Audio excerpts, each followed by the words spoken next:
Good morning, this is Angela with Parker's Permaculture. I am making a special video today to say thank you to everybody who has supported this channel. I have hit 30,000 subscribers, and so I promised y'all that when I hit 30K, I would do a Q&A. And I made a YouTube short and asked y'all to please share your questions with me on anything you want, permaculture, my real life, anything you want, and I would select some of those to discuss in the video today. So first off, I want to say thank you so much to everybody who has supported this channel, either through liking and subscribing, or through Patreon, or through PayPal, or leaving lovely, kind, encouraging comments. I am so humbled and honored to have reached 30,000 subscribers. I had started this channel many years ago with no other thought than, at the time I was hosting little classes and workshops in my yard, and we have a small yard and a small house, and I really couldn't host classes for more than 20 people at a time, and they would often fill up. And I thought, you know what?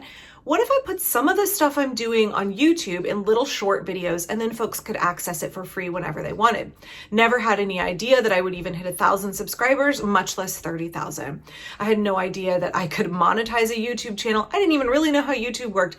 I didn't even really know how cell phones worked and how to film on them, much less how to upload things to YouTube or even edit them.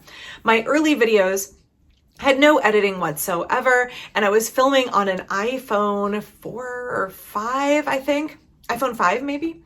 And they were really rough, but I appreciated all of the folks who followed me early on, knowing like, hey, this woman actually has quite a bit of experience, lived experience, has studied permaculture, and maybe there's something valuable here. While this channel is by no means highly polished in terms of production quality, I, as many of you know, have my focus much more on my family and my permaculture projects than on purchasing expensive equipment and spending a ridiculous amount of time learning all of the software and ins and outs. So I want to say thank you to folks who are here for the content, even though it's a little bit rustic in terms of production quality. By the way, if you're wondering what the ticking is in the background, that is the cuckoo clock I inherited from my mother that was not working, and I figured out how to fix it. I made a little short about it yesterday. It took several hours to figure out what was going on. Lots of being an autodidact and watching a bunch of videos and reading a bunch of clock repair blogs and troubleshooting and figuring out what two things were wrong with my clock, and now it's working. So I love the sound of ticking clocks. I grew up in a house full of them, and I'm grateful to have been able to bring 3 of them home with me. This one is in working order and the other 2 are still works in progress. So I said y'all could ask me whatever you want. So let me look through the questions here and I will answer things. I'm going to give preference to folks who are our patrons on my Patreon. Okay, so the first question comes from a patron named Sabrina. She asks, what was your roller derby name? My roller derby name was Nitsugi, which is a play on the Japanese art of kintsugi. So for a long time, I just went by my regular name, my regular human, real world name, Angela. And I was a roller derby referee and non-skating official. I, however, broke my right leg really, really badly in a derby scrimmage where I was playing derby. And that required 3 surgeries and a whole lot of big, ugly, nasty, gnarly scars to repair. And a really, really good friend of mine in derby said, the way that you have recovered from your injury and the way that you live your life and your outlook and your engagement with other people really reminds me of this Japanese art of kintsugi and how you fill your scars and your cracks and your imperfections with gold. And then therefore are stronger and go forward, not only wearing proudly the scars that you have, but making them something beautiful that shapes you going into the future.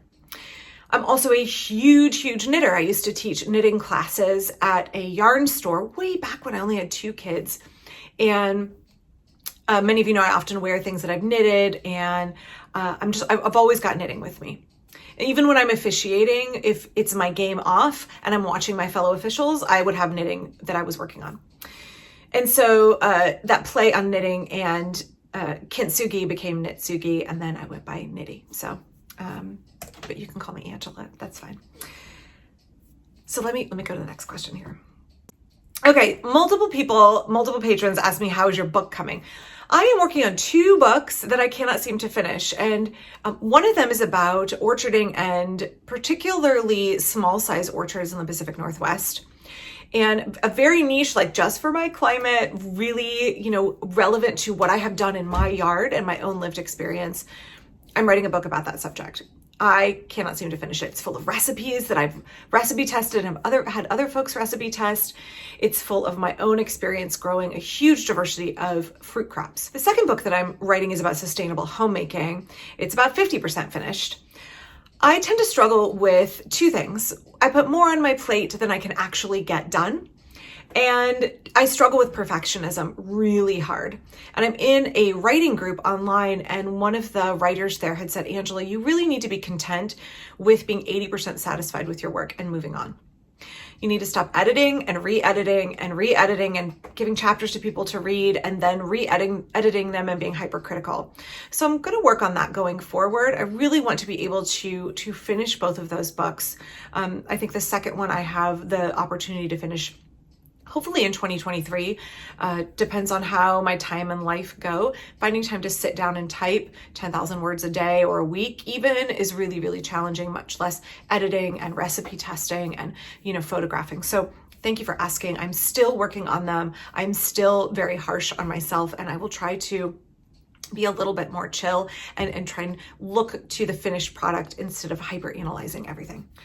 So this is something I can't answer in this video, but a patron asked me if I could please talk about the progression of the garden from the beginning until now. And that is in the works for this year. That's a little bit more of a difficult video and a lengthy video to talk about my own design progression and the installation progression, but I totally hear you, and it is on my long list of videos to make for this year. So keep an eye out for that in the future. Another patron, Phil, asked me if I would talk about pollarding my mulberry tree in the backyard, and I will also get to that in a future video. So especially patrons, I want you to know that I've read your questions. If there are things that like this should be a whole video, I have added it to my list, and I will make sure to get to it, because I am somebody who definitely doesn't put too many things on my to-do list. This is another question from a patron. How do you coexist in your garden with ants? And I have a couple videos on pests and insects in the garden, and I think that that's a pretty complicated issue for people. When we have a garden that is out of balance, where we don't have the natural checks and factors that keep populations in control, when we've eliminated a lot of the natural predators and a lot of the things that keep our system in that kind of dynamic equilibrium, we can get this overabundance of pests and stresses in the garden and also invasive species. So it can be really challenging when we're looking for a permaculture solution. A permaculture solution is sometimes not accessible initially because our system is so out of balance. So I don't necessarily have an answer for you in terms of how to coexist with ants. I spent a big chunk of my childhood in Texas, and I have to say, I don't know how to peacefully coexist with fire ants. They were a scourge of my childhood. I had a couple of really nasty instances of falling into hills of them. The ants here in my garden in Oregon are not a problem. In fact, they aerate the soil and they are really benign. So I don't know if that answer was super helpful, but I totally understand the struggle with fire ants in particular. I'm going to fold 3 questions into one here for the next one. I'm curious where you studied permaculture. Do you have gardening tips or advice on applying permaculture to small rented spaces? And the third question is, do you have advice or suggestions for what to grow in a small rented space? If there's noise outside, it's because my street is a sheet of ice and one of my neighbors is desperately trying to get their car out of their driveway and really struggling, and they're just spinning out. So sorry for the background noise. I first became interested in permaculture back in 1996, 97. I had read an article in Mother Earth News magazine, and that prompted me to read Permaculture 1 and 2 by Bill Mollison. And at the time, there wasn't a whole lot else out there published. There were little bits here and there. And I did not have access, even if I'd wanted to, I didn't have access to a PDC. It was not financially affordable for me as somebody at age 18. But reading Mollison's writing, I realized that you can learn everything you need to know about permaculture on your own through reading and through actual application and practice. And also just through thinking and processing about permaculture design, right? So much of permaculture is really a philosophy, and doing those mental exercises about how can I challenge myself to apply the permaculture principles and ethics to any given situation, not just what's happening in my garden, and not just, my ideals at the time when I was young about perhaps having a farm or engaging in larger scale agriculture, has been the main ways that I have learned about permaculture. When I first started practicing permaculture after college, when I was a real adult out on my own, my husband and I lived in a St. Louis second floor apartment, and we had a little balcony garden. And it was a small rental on a busy street and kind of a rougher, if you've lived in St. Louis. We actually lived in University City on a busy street. And for me, I had a lot of frustration at that time. I was young and energetic and enthusiastic, and I wanted to go have access to land and do big permaculture, and I couldn't. So speaking to this question that someone asked, how do you do it when you're renting and you're in a small scale situation? Thinking about how to apply those permaculture principles to the situation in which I find myself. That's what I did. What can I do on a second floor little balcony? What can I grow in pots? I quickly realized that we had one parking space, and next to our parking space, there was like this little green area that was very small, not really like a lawn, it was just weeds. Realized I could put a couple of buckets of tomatoes out there, and hopefully my landlord won't yell at me. I can make use of the space that I have. I didn't have a car, so I really didn't have a way to get to a local community garden. There wasn't one within walking distance of me. And that was sort of how I applied permaculture in the beginning. How do I utilize what I have around me? What can I grow? How can I look at my home situation and apply permaculture principles to them as well? So a lot of that was about, living within my budget, about the permaculture principle of produce no waste. That was a big one for me. What can I do within the context of being frugal and non-wasteful with my budget if I can't necessarily opt out of other waste streams because I'm living in an apartment? Now, in terms of what I grew on my patio, so this speaks to the third question, I grew tomatoes in pots out back, which worked really, really well for me. Hot Missouri summers, the tomatoes did really well. And that was sort of a high value crop. In terms of on my patio, I grew a lot of greens and herbs and also strawberries in pots, things that were pretty successful. And I was really into gardens where they were cut and come again gardens. So I could start microgreens, I could start bok choy or lettuce or kale, and then I could use scissors and snip them and then use them for cooking, and then they would regenerate, so I didn't have to constantly replant. Those were kind of the main things that I accessed in terms of my own food production at the time. And then we were able to purchase things at our local farmers market that supplemented our produce, and that felt really good to me. It felt like I'm supporting local sustainable agriculture, even if I can't produce all my own food myself. So I hope that answers that triplet of questions there. This question comes from Elizabeth. What are your thoughts on time is money?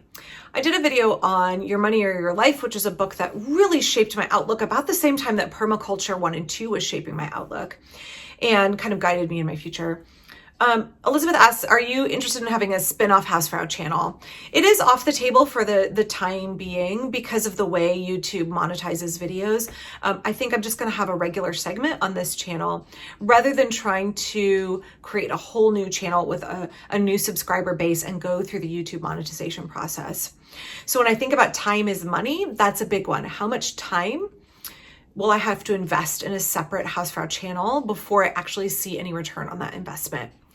Also, speaking of time is money, I was thinking about this when I was repairing this cuckoo clock. I calculated that I spent at my current wage about $240 learning how to repair my cuckoo clock and then actually troubleshooting and repairing it. $240 of time money, of life hours, when it would have cost me about $60 to take it to a clock repair person. However, I now know all about taking apart and putting back together cuckoo clocks, how to repair a simple clock mechanism, troubleshooting, and I feel like the return on that investment, even though it would have been less time in terms of how long I would have had to spend earning the money to pay for a repair, it would have been, in some folks' eyes, more sensible to take it to a clock repair shop. But I'm snowed in.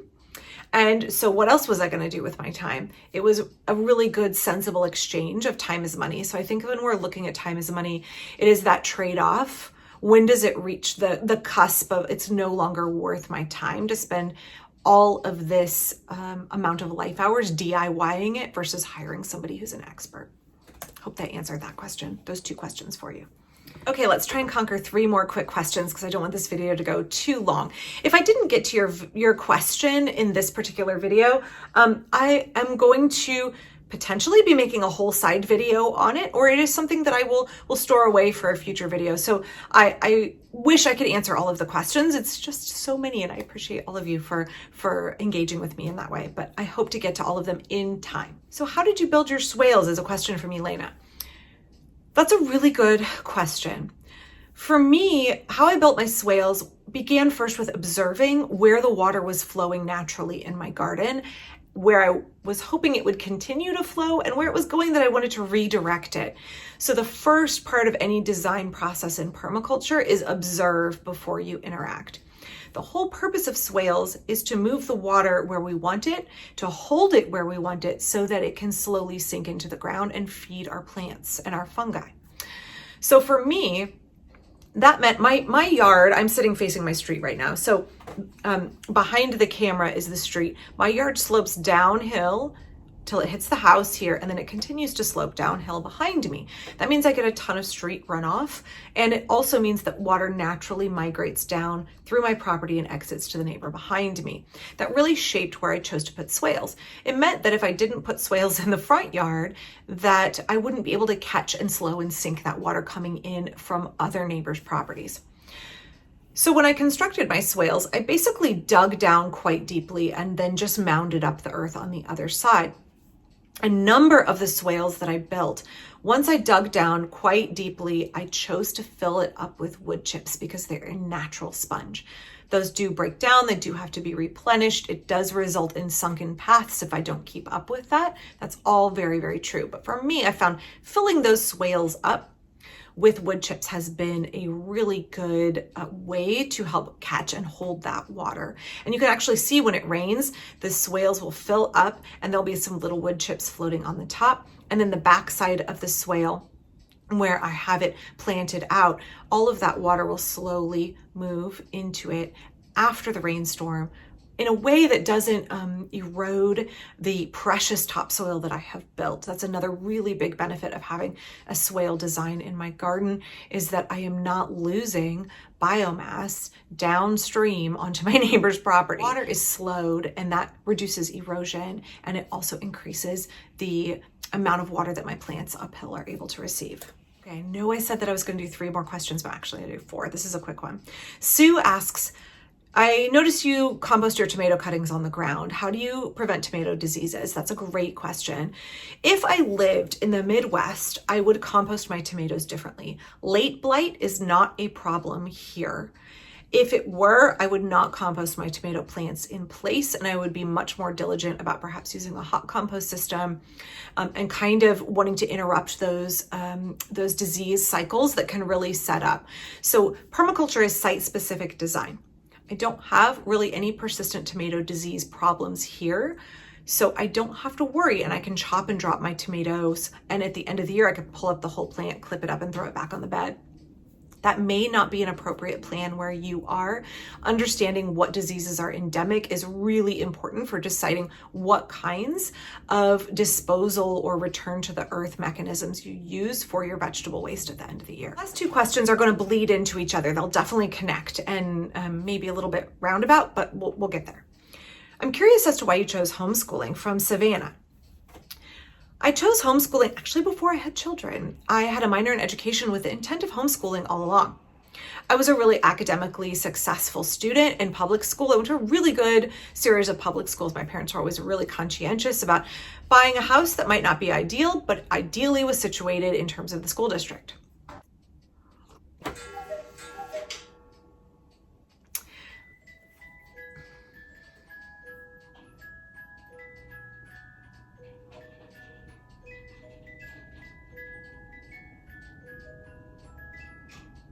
Okay.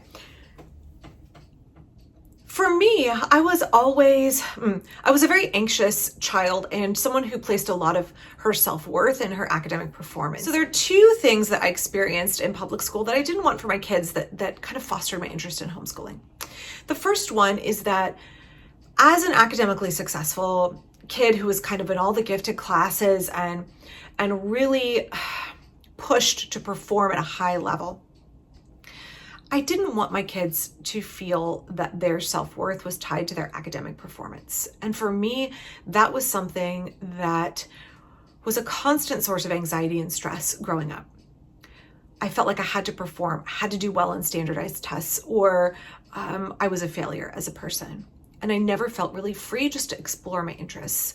I felt that school was a giant bundle of stress, and learning was not enjoyable. And I knew there could be a different way.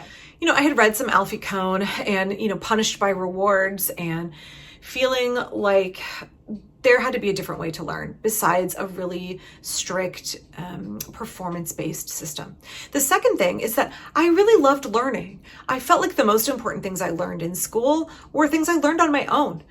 Being able to read everything I could find about plants or birds, or watching documentaries, or going to the library and having the freedom to pick whatever I wanted. And so I wanted my kids to have that kind of freedom to work outside a traditional framework, where they weren't told what to study when, where they were able to chase their interests. I found so much of my educational career was studying for a test and then dumping that information afterward. And everything that I retained into adulthood, for the most part, were things that I was actually naturally interested in and often didn't learn in the classroom. I felt like there had to be a different way besides institutional schooling. So I hope that helps answer your question.